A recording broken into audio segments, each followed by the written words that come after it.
Straight people, what burning questions do you have about the LGBTQ community?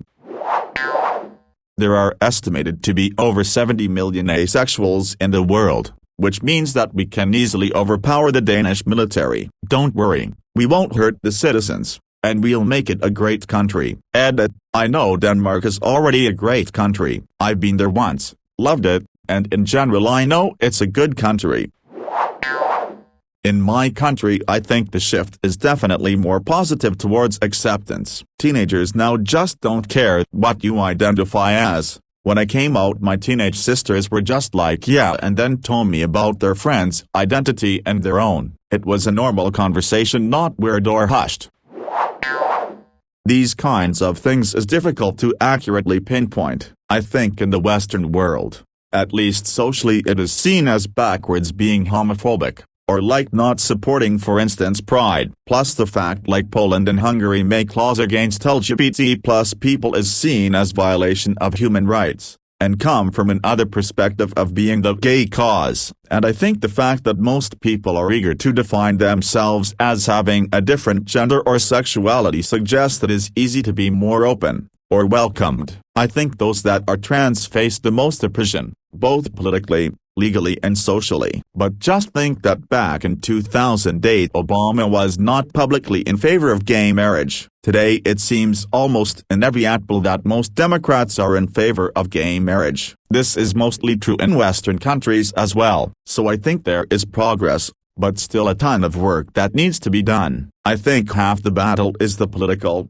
legal thing. If that becomes easier, it will help with the social issues as well. From the US, I've been open since 1990. Things have changed dramatically. When I came out I received death threats. There was almost no positive representation in the media. A member of the armed forces could be imprisoned for being gay. Open displays of affection were dangerous. Going to a pride parade was terrifying. The death threats were terrible. People said they would be waiting in a window with a sniper rifle. We went anyway. It's very nice now. I still get nervous with open displays. My partner is quite a bit younger. He has no problems with it. I try to just do it. It's scary, but I have to be able to be myself. Good question. Dating women can be tough for the simple reason that there aren't loads of us and we have a pretty small dating pool. This is especially true if you live in a small town or village. Most LGBT hangout spots are in cities. A lot of us also prefer not to make the first move, because we worry about coming off as pushy. This has often led to two sapphic women who fancy each other anxiously waiting for the other to make the first move forever. I am really lucky in that I met my girlfriend by chance at uni and we just hit it off. A lot of other lesbians are lonely for a really long time. Yes, it is very difficult. That's why if we still like each other after the second date, we move in together. Gotta lock down the relationship ASAP. In all seriousness, yeah, it is. You don't know someone's sexuality by just looking at them, and it's not the easiest to bring up in conversation. In my case, I knew my partner in high school when she was dating a guy and hadn't seen her for a few years. When we started hanging out again towards the end of our college years, she casually mentioned her girlfriend at the time, and that was how I found out she was, at the very least, bi. My gaydar didn't detect that she was into women, so when she became available, that's when we got together. I used to be. I still don't flirt unless I know they're not straight, but if a guy has a nice haircut, or a cool shirt or hat or mask or whatever, I'll say something. Brightens their day. I love when people compliment my wardrobe. After all, edit. For all the people who are wondering about the sort of guys who would get their hackles up at a compliment from another guy. Personal anecdote, I grew up in the southeastern US, 90s, very conservative area, very close to Alabama, very homophobic. Like hell yeah, Matthew Shepard got what was coming to him homophobic. So, those sorts of guys, lot of us LGBTQ plus folks gotta develop defense mechanisms to get by. Seconding the bicycle comment, you can spend a few days thinking, oh god, what if I was actually straight this whole time? And then a few days thinking, oh god, what if I was actually gay this whole time? It's exhausting. Edit. Many people have asked about why use labels at all. But a lot of people find labels comforting. Also, it's not so much about the specific label as it is feeling like your attraction has changed. Imagine you consider yourself to be attracted to blonde TS and brunette TS, but sometimes you wonder if you're actually attracted to brunette TS at all, or vice versa. It's like that but with your entire sexuality. Yes. And it is very lonely and difficult being a gay guy that doesn't like anal. I know because I'm that guy. I have no idea why, but TAS does not turn me on at all. I will never ever rim anyone, which is another thing that most gay guys want to get into. And the problem is that gay guys all identify themselves as a top or bottom or verse. I don't identify myself as any of them, so it makes it difficult. One of the standard questions on Grindr is, are you a top or bottom? To avoid awkwardness, I just say I am a top but tell them I am not looking for that tonight, which usually ends the conversation and no hook up for me. There are usually way more bottoms on Grindr all horny to get fucked and are not interested in anything else. It is very rare and hard to find a guy that just wants a blowjob or oral. And even if I do find a guy for oral and handjob fun, it's only for one time or maybe a few times before they get bored and want anal. There is always that moment where we have met up for fun a couple times and then they ask, so are you into anything else? And then I know it's over. Because they want anal and I don't. I just went through this a couple weeks ago. This is pretty much how all of my dating experiences end. We have fun a couple times, then they want more. And we stop dating. I have never been in a long-term relationship or ever gotten past maybe 4 or 5 dates before it ends. I have heard that other gay guys like me exist out there, but so far have never met one. For lesbians, bisexual women? If that's the right term, sorry. How do you know you're sexually, romantically attracted to women versus just interested in being friends? Because whenever I see a woman I think is attractive, I honestly can't tell if I'm sexually attracted to her or if I just want to be like her. Lol. Edit. Thanks so much for the responses. It's been really fun and enlightening to read about everyone's experiences. Definitely comforting to know a lot of people have this dilemma too, regardless of orientation. P.S. I feel like I am definitely biromantic. Cannot decide on bisexual because I really cannot imagine the sex without experiencing it.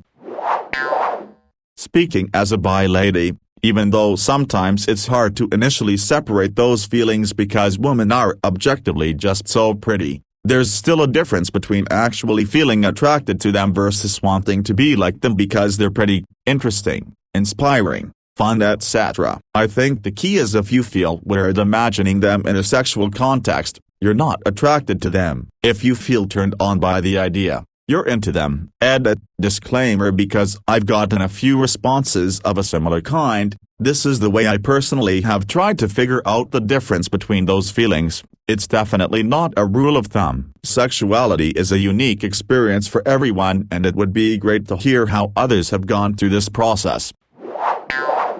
This is not an easy question to answer.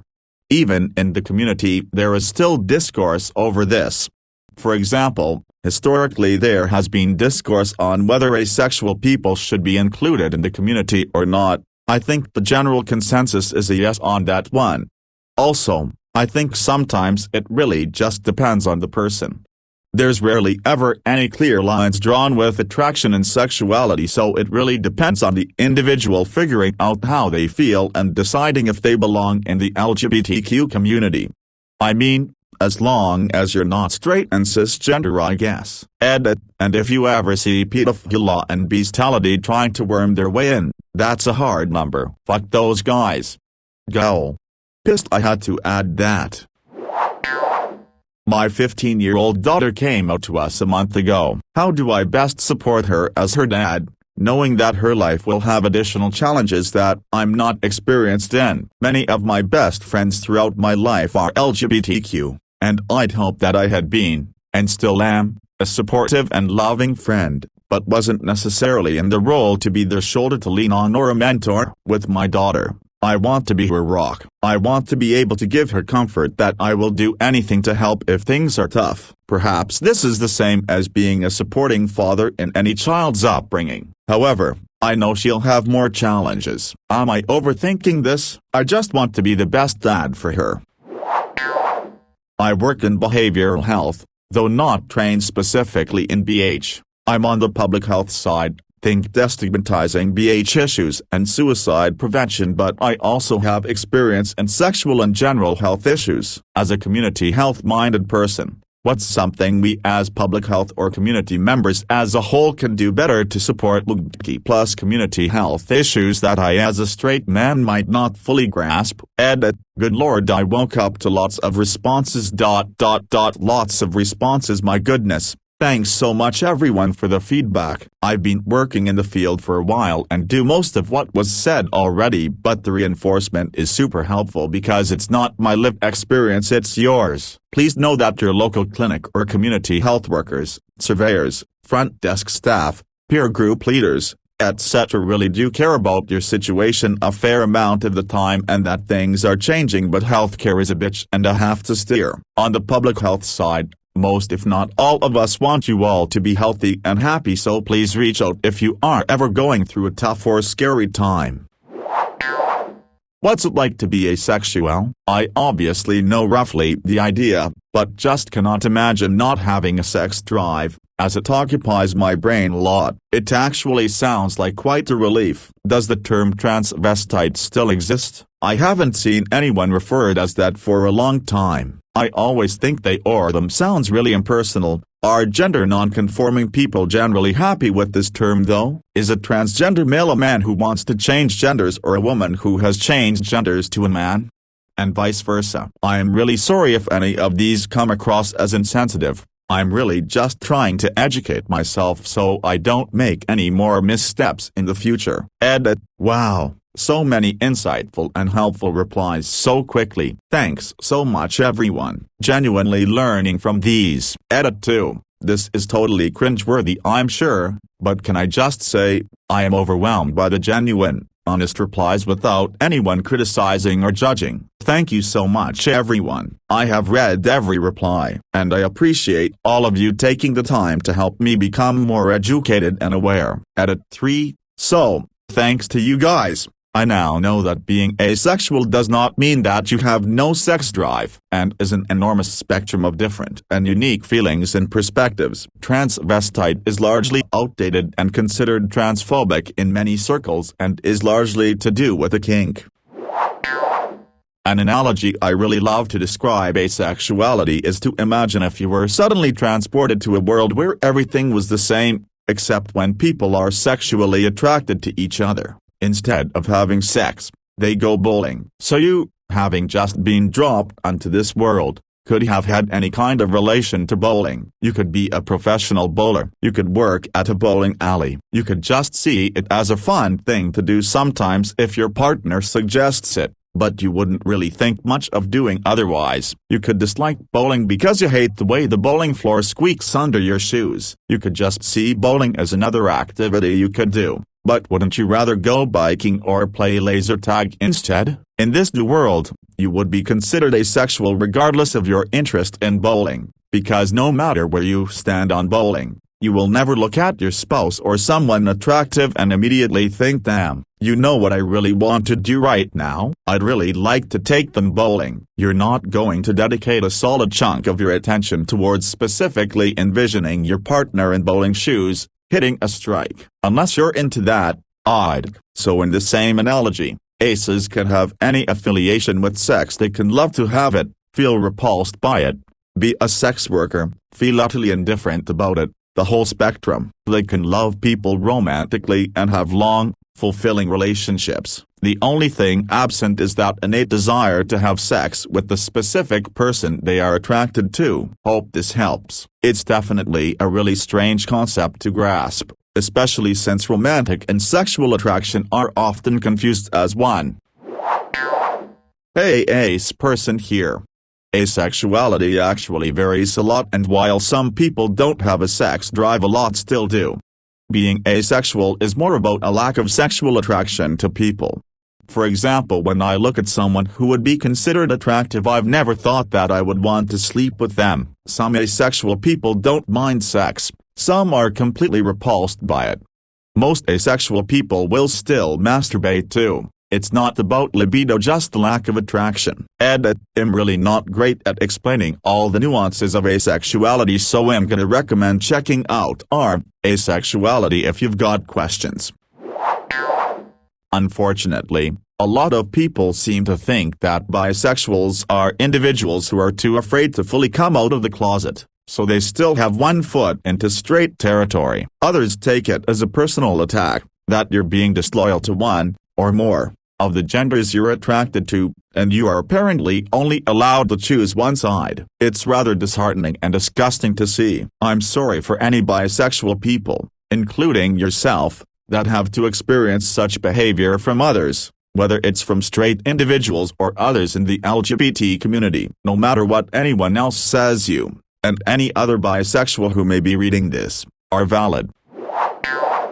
That's a difficult question. I personally put it down to jealousy and triggering internalized homophobia, trauma. When I was younger and still in the closet, recently come out, I would have given anything to be straight, to be able to fit into society, have natural kids, etc. At the time, my only consolation was that it wasn't a choice or was just who I was. Talking to other gay people helps to reassure that. Back then, I saw people who were bi as having the choice at the normal life I do dearly wanted and choosing not to have it, and this stirred up anger, jealousy, which was in reality bi-held beliefs that gay people were inherently inferior. My views now are very different, of course, as I've matured and come to terms with myself. I don't give a toss what people identify as and just want people to be happy. I should also add I was never hostile towards bi people, but I certainly used to feel conflicted by it. I should also add that now, 2 of my closest friends are bi, in an opposite-sex relationship with each other,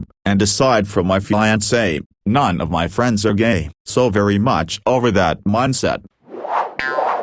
I cannot give you an actual reason, but as a shot in the dark it might be connected to the us and them mentality every person is prone to on some degree. A lot of people get very caught up on giving their in and out groups solid outlines, and bi people muddle those lines for some. The can't make up their minds narrative is an obvious one, but I'll give you another example. I've seen people claim bi people don't count because they can blend in if they're in a heterosexual relationship. If one defines being the visible odd one out in any given social situation as a rule for what makes up their in-group, blending in like that will be seen as breaking a rule and invading something, especially when it's people who are prone to centering the many negative experiences they've gone through as a bonding experience. I disagree with this narrative and way of thinking, but this is the best way I can explain it. Hope it made sense. Edit: sorry about the caps lock, it's just to grab attention, but please don't skip the part of the comment stating I don't agree with these lines of logic either. I was merely forwarding information, since someone asked. This is stated right above this edit. I can't answer for a group of people I'm not part of, so asking me or trying to convince me of things I already agree with is kind of futile. When I was in high school, you could only get LGBTQ+ merch at Hot Topic in my town, so I had friends who weren't allowed to shop at Hot Topic. People wouldn't watch Ellen, things like that. Shortly after high school, people tried boycotting JCPenney, and anybody else who put 2 mums in a commercial or put rainbows on a box of food. Now, they can't do that. You can't refuse to take your kids to Walmart or just not buy them school clothes, and even the Target boycotts because of the bathroom drama lasted all of a couple of months. Moms may not buy rainbow Oreos, but kids will see them on shelves in the stores, and just like my friends' parents were worried about, they'll know they aren't alone. I made life-changing decisions when I was still very young because of the laws in the US. I'm happy I didn't join the military or marry the partner I had out of high school, but how many stories like mine didn't work out so well? Sure, it's a cheap ply for more cash from corporations that don't care about us at all, but one lesbian couple or one trans kid on TV, one rainbow icon on social media, could make all the difference. And it definitely means we're more popular than we were when I was a kid.